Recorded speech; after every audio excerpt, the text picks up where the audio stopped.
Yes, buckle your seatbelt.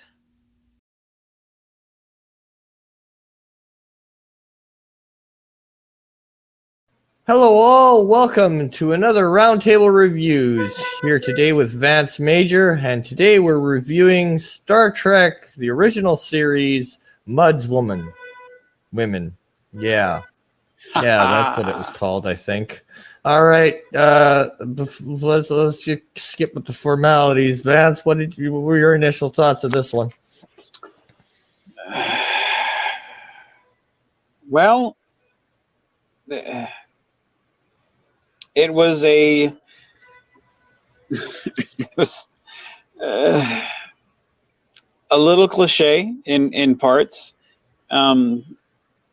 It was hit or miss in some areas. Um, you know, I'm sure if I was watching this in the '60s, I probably would have loved it. Watching it, from a guy who's in 2020 and looking back at the '60s, I'm not so in love with this episode in particular. Harry Mudd, this guy seems to be a fan favorite. For me, not so much. I again see why people back then loved him. For me, not really digging him. I, I do like the story. I think the story is good. It's kind of a tried story of kind of the fountain of youth, in a sense. The Venus drug, it's we all kind of search for that in our own sense. So I like that. I think if it were to kind of be, a makeover, I think it could be, pretty good. But I think it kind of falls under the,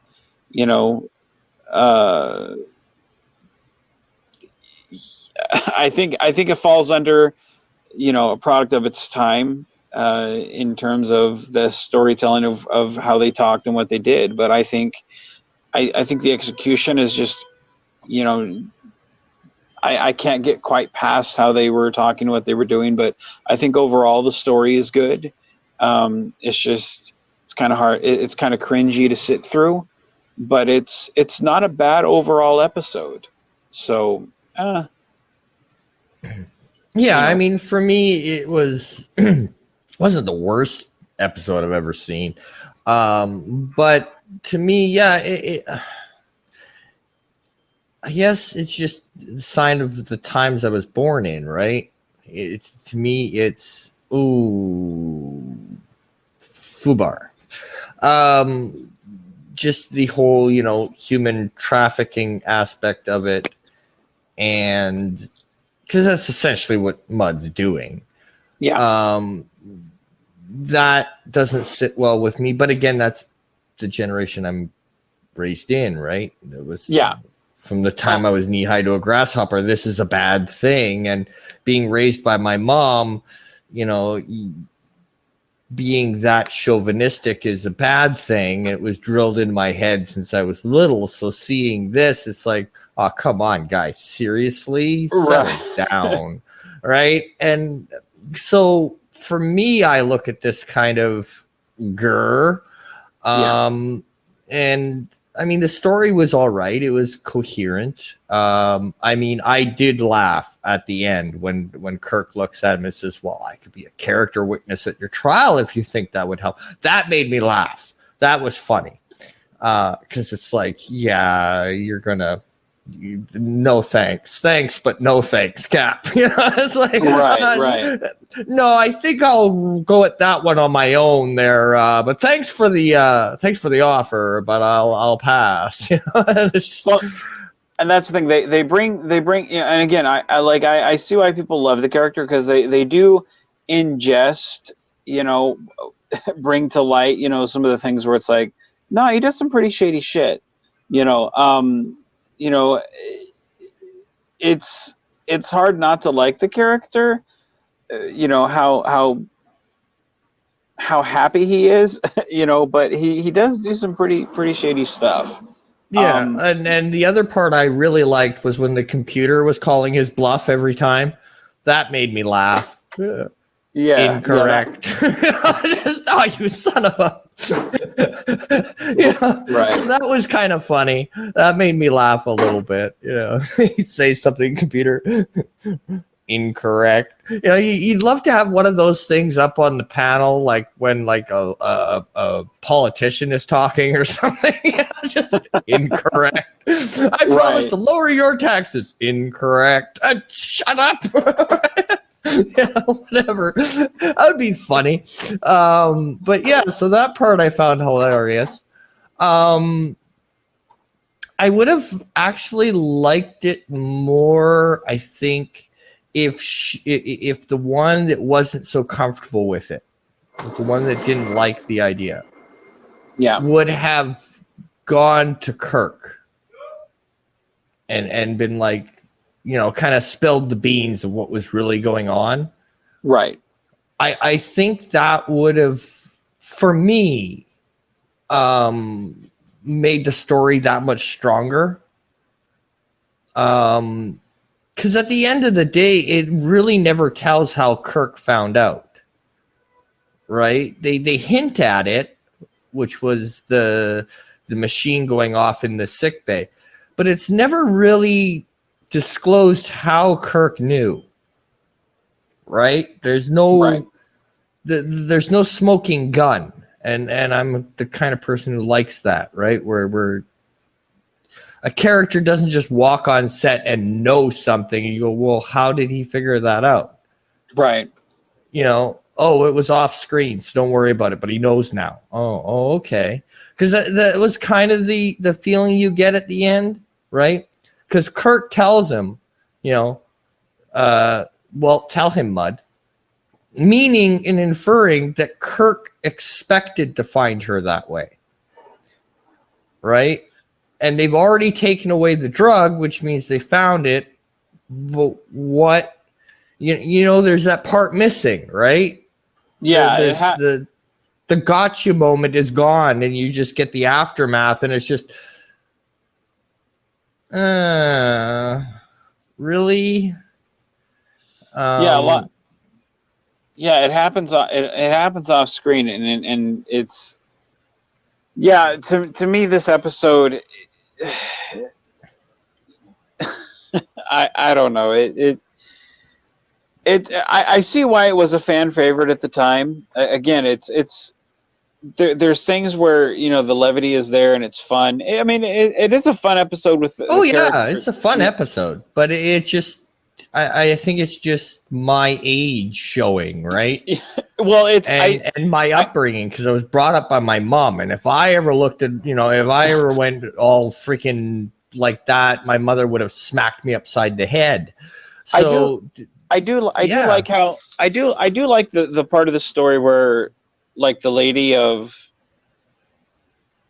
the lady had said, hey, why don't you take the pan, put it out there, and let the dirt hit it, let it clean it, blast it clean. Yeah, like I do like how she's like, hey, bub, you don't know all the stuff you do, it's like, so at least it didn't show her off as like a silly, all I do is cook and clean, but she has a brain on her shoulders as well. Right. So I did like that aspect. And I do like how at the end, where he's like, he's kind of struggling, and it didn't paint the picture of like, I just want a slave worker here, how he's like, no, I want an equal. I want someone out here with me, and I'm tired of being lonely. And I do how she like paints the picture of like, you don't want an equal, do you? You just want you just want this basically Barbie doll type, you want eye candy. Do you want?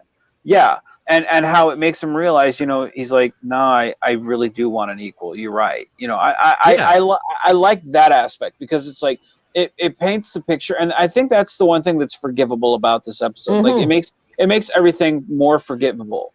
The quote unquote human, well, not quote unquote, the actual human trafficking type aspect of this episode. And I think I would have enjoyed this maybe 10 years ago more than I do now. Because again, I didn't really watch the series as much as I have now.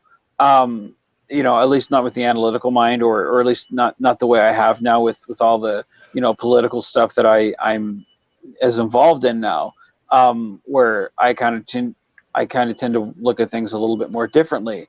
But I forgive it a little bit more now because it puts them on equal ground, where she's like, no, I want this, you want this, let's tough it out together. And Yeah. that's the thing that and it makes him realize, you're right, I do want those things, yes, instead of making it be like, well, you need me, and they're both from that position of, they both want each other to want them more. It makes them be like, no, we do need each other and we want each other, and I do like that aspect of it. So it makes that aspect of this episode forgivable, where normally it wouldn't. That mixed with the lightheartedness of Harry Mudd, who is a likable character. He's a likable dirtbag.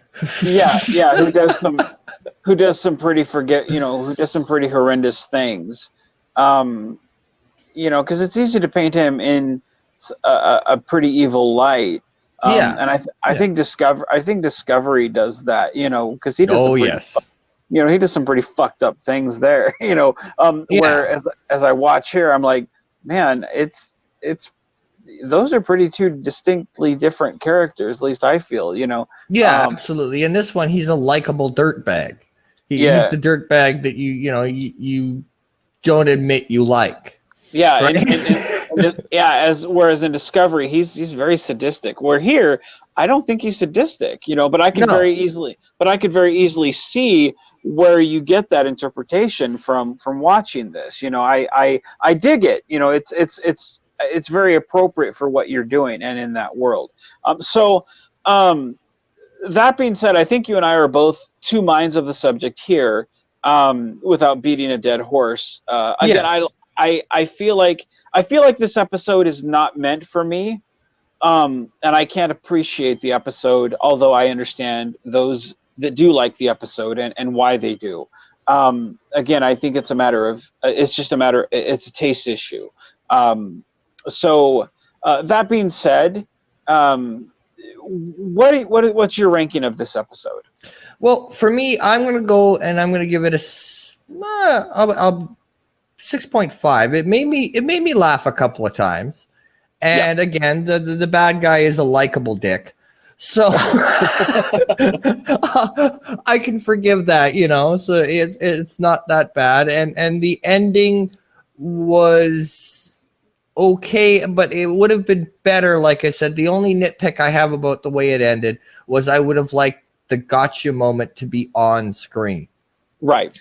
Instead of off screen, and then all of a sudden Kirk knows everything and voila. So I would have preferred the gotcha scene be on screen. But again, I go 6.5 out of 10. Mudd's a likable dick in this, and that I can appreciate, and that's harder to pull off than just a vengeful, sadistic a-hole.